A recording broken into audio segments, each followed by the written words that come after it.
Today, agricultural giant John Deere announced it is laying off more workers. The company announced layoffs over a Zoom meeting today. KCCI's Pepper Papura is live in studio tonight. And Pepper, you've been looking into what led to the decision. Yes, Ben and Stacy, the farming equipment manufacturer has a long history in Iowa, even launching one of the company's first branches in Council Bluffs. But today, a concerning economy is leading to cutbacks. A Zoom meeting Wednesday morning delivered grim news to some. Salaried employees across John Deere, including some based in Iowa, were told they no longer have jobs. In a statement, the company says lower demand and higher costs to make products led to layoffs. John Deere says they employed more than 22,000 people in Iowa and the Quad Cities at the start of 2024.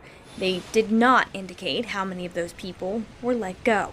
Iowa State economist Peter Erasmus says the news is not surprising. John Deere is looking at an agricultural economy that is in sharp decline. And the drop-off starts with its customer base.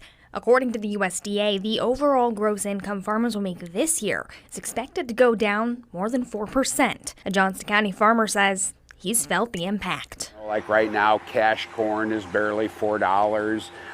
Beans are, barely $11. And that can affect sales. If your customers are doing poorly, you're going to do poorly. Erasmus says the choice could also indicate more market trouble to come. You don't lay off salaried employees or people who are long-term employees if you think that the market is going to turn around. But the people left without jobs may have better luck, but their communities may still suffer.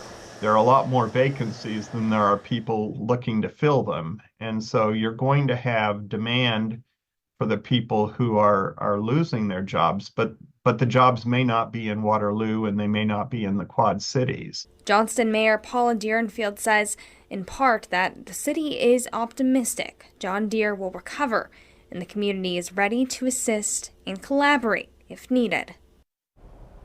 The decision also comes as the company says they're emphasizing a commitment to U.S. manufacturing. It says John Deere invested more than $2 billion into American factories and has an economic impact in U.S. communities valued at $27 billion.